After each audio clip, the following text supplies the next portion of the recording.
Alam mo ba na perfect ka na? At ang topic po ngayon ay imputation. Sabi po dito yung concept na imputation, that to impute means to credit something to someone's account.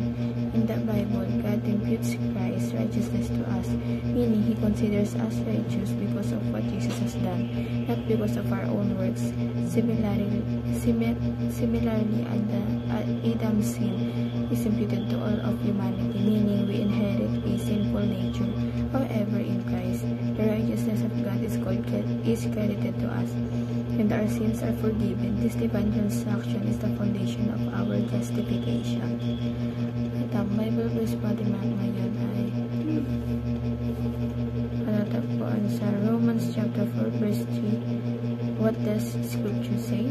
Abraham believed God, and it was credited to him as righteousness. Anong sinasabi ng kasulatan?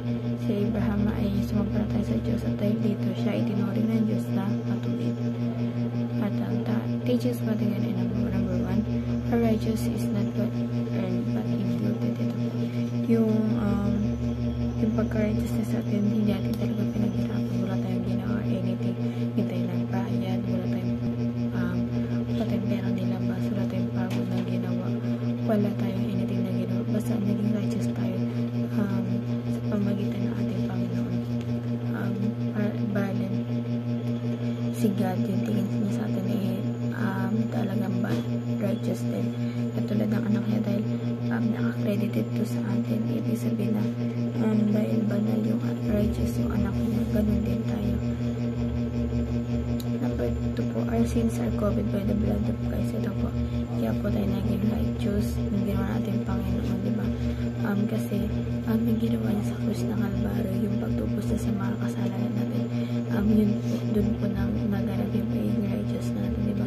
Talaga sa paningin lang talaga ng ligad tayo, tawag ito perfecto, pero sa totoo, dahil lang ito nga tayo sa mundo na nagagalaw natin, talaga makasalanan tayo. Number 3 po, our obedience is a result of faith in God. Ito po, yung pagsunod natin sa ating Panginoon, ito po yung resulta ng pagsunod natin sa Kanya. Kasi diba, bakit ka susunod kung hindi ka nanampalataya sa Kanya, diba? Hindi ka naman susunod kung wala lang, diba? Tayo, diba? Sa magulang natin, sumusunod tayo sa Kanya dahil mahal natin sila. Ganon din sa ating Panginoon. Kaya tayo sumusunod sa Kanya dahil mahal natin siya, dahil sa Kanya lahat yung ginagawa niya parang kabayaran din natin sa pagsunod sa Kanya, dahil yun nga lang yung gagawin natin susunod lang tayo, hindi natin kailangan magbuhat ng krus, diba? Hindi natin kailangan pakuin, diba? Kaya yun, tanging din yung parang pambawi natin sa ating Panginoon, yung pagsunod natin sa Kanya. And application naman po, pag natin itong ma-apply sa ating buhay, rest in the imputed righteousness of Christ. Ito po, magpahinga daw po tayo sa imputed righteousness of Christ sa ating Panginoon, na sa tingin ko, best example dito yung pag may problema tayo, na sa tingin natin yung ang crowded na ng utak natin, pag inisip natin na parang hindi naman ng ating Panginoon, diba? Hindi naman ng ating Panginoon kung paano na isalin sa atin yung pagiging righteousness, talagang yung parang yung pagod mo, parang mababali na dun sa thinking na yun na ganito pa naman sakripisyo ang ating Panginoon, ganito pa lang yung problema niya dati, diba? Parang mas titibayin ka kasi wag mo pa, kaya ngayon na ganito yung problema, kaya parang makakapagpahinga ka sa Kanya. And number 2 po, rejoice that our righteousness comes by faith. Ito po, kailangan magdiwang tayo kasi righteousness natin ang gagaling sa ating pananampalataya natin sa ating Panginoon.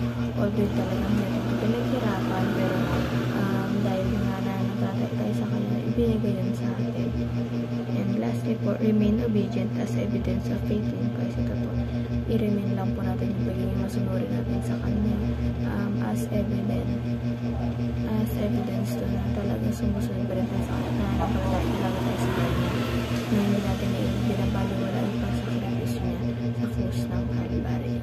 And nila mo po ang aking devotion ngayong araw. Sana po may natutunan kayo at huwag mo na itong kalimutan na i-share sa ating mga